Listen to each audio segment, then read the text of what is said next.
విజ్ఞానంతో పాటు వినోదాన్ని పంచే హాస్య కథలు అక్బర్ బీర్బల్ కథలు.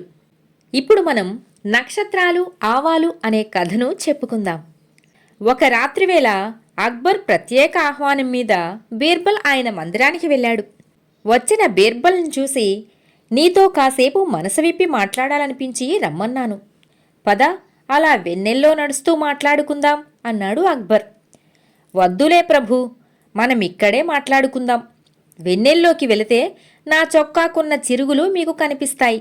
అవి చూసి మీరు తట్టుకోలేరు అన్నాడు బీర్బల్ నర్మగర్భంగా. బీర్బల్, నీకు ధనం అవసరమా అని అడిగాడు అక్బర్. నాకెందుకు ప్రభూ, మీ తరువాత మీ అంతటి వాడినని అందరూ అనుకుంటున్నారు.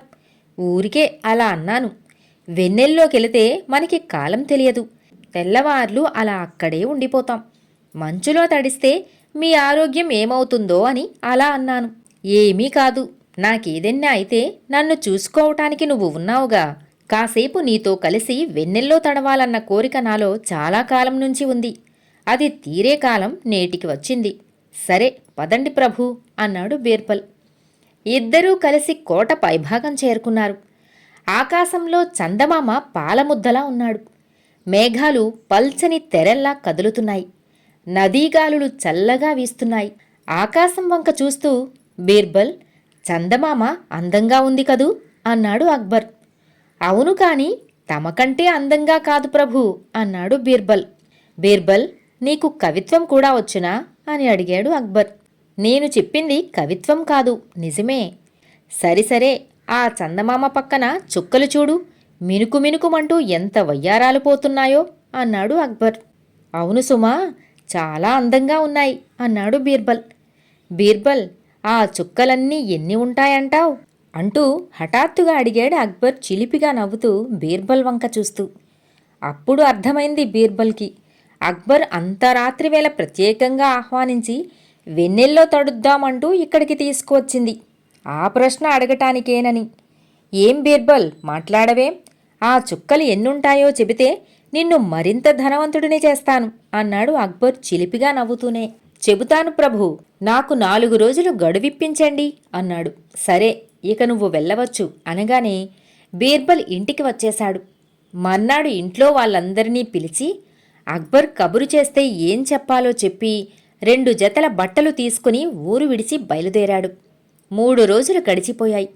బీర్బల్ సభకు రాకపోవటంతో అక్బర్కి ఏమీ తోచలేదు. ఒక భటుణ్ణి పిలిచి రాత్రిపూట నక్షత్రాలు, పగటిపూట అక్బర్ అనే 2 వాక్యాలు బీర్బల్కి చెప్పిరమ్మని పంపాడు. ఆ భటుడు వెళ్ళి బీర్బల్ అక్కడ లేకపోవటంతో అతని కూతురికి అక్బర్ చెప్పిన ఆ 2 వాక్యాలు చెప్పాడు. ఆ మాట విన్న ఆమె, బీర్బల్ నక్షత్రాలను వేటాడుతున్నాడు, ఆయనకి రాత్రి తప్ప పగలు లేదు అని చెప్పి పంపించింది. భటుడు మోసుకొచ్చిన ఆ సమాధానాన్ని విన్న అక్బర్కి బీర్బల్ ఊళ్ళో లేడన్న విషయం అర్థమైంది. నక్షత్రాలు లెక్క పెట్టడానికి బీర్బల్ ఊళ్ళు పట్టుకు తిరుగుతున్నాడు, ఎప్పుడొస్తాడో అని అక్బర్ ఎదురుచూస్తున్నాడు. వారం రోజులు గడిచాయి. బీర్బల్ కనిపించకపోవటంతో అక్బర్ మొహంలో కళాకాంతులు తగ్గాయి. మర్నాడు బీర్బల్ రానే వచ్చాడు. ఆ యువకుడి భుజం మీద ఓ బస్తా ఉంది. అక్బర్ సమక్షంలోకి రాగానే ఆ యువకుడు తన భుజం మీద బస్తాని కిందకు దించి ఒక పక్కగా చేతులు కట్టుకుని నిలబడ్డాడు. ఏంటి బీర్బల్, వారం తర్వాత కనిపిస్తున్నావు? నక్షత్రాలు కోసుకొచ్చావా అని అడిగాడు అక్బర్. చిత్తం ప్రభూ, కోసిన నక్షత్రాలని ఈ బస్తాలో పోసి తెచ్చాను అంటూ సమాధానమిచ్చాడు బీర్బల్. భేష్, ఎన్నున్నాయి అని అడిగాడు అక్బర్. ప్రభూ, నేను ఎంతో కష్టపడి నక్షత్రాలను లెక్కపెట్టాను. ఎక్కడన్నా లెక్క తప్పుతుందేమో అని అంకెలకు బదులు ఆవాలు వాడాను. ఈ బస్తాలో ఎన్ని ఆవాలు ఉన్నాయో ఖచ్చితంగా అన్ని నక్షత్రాలే ఉన్నాయి. కావాలంటే ఆవాలు నక్షత్రాలు 2 లెక్క కట్టి సరిచూసుకోవచ్చు అంటూ చెప్పాడు. బీర్బల్ తెలివికి ముచ్చట వేసింది అక్బర్ చక్రవర్తికి. బస్తాలో ఎన్ని ఆవాలున్నాయో కొంచెం కష్టపడితే లెక్క కట్టడం అసాధ్యం కాదు. కానీ ఎంత కష్టపడ్డా ఆకాశంలో నక్షత్రాలని లెక్కపెట్టడం అసాధ్యం. ఆ విషయం అక్బర్కి తెలుసు. కానీ బీర్బల్ని ఓడించాలన్న పట్టుదలతో ఆ పన్నాగం పన్నాడు. కానీ బీర్బల్ ఎంతో నేర్పుగా నక్షత్రాలను లెక్కకట్టే పనిని తనకే బదలాయించాడు. ఇప్పుడు బీర్బల్ నక్షత్రాలు లెక్కపెట్టలేదని గాని లెక్క తప్పు అని గాని నిరూపించటం అసాధ్యం. బీర్బల్, మొత్తానికి నక్షత్రాలు లెక్కపెట్టి అసాధ్యాన్ని సుసాధ్యం చేశావే. అందుకు నిన్ను మనస్ఫూర్తిగా అభినందిస్తున్నాను.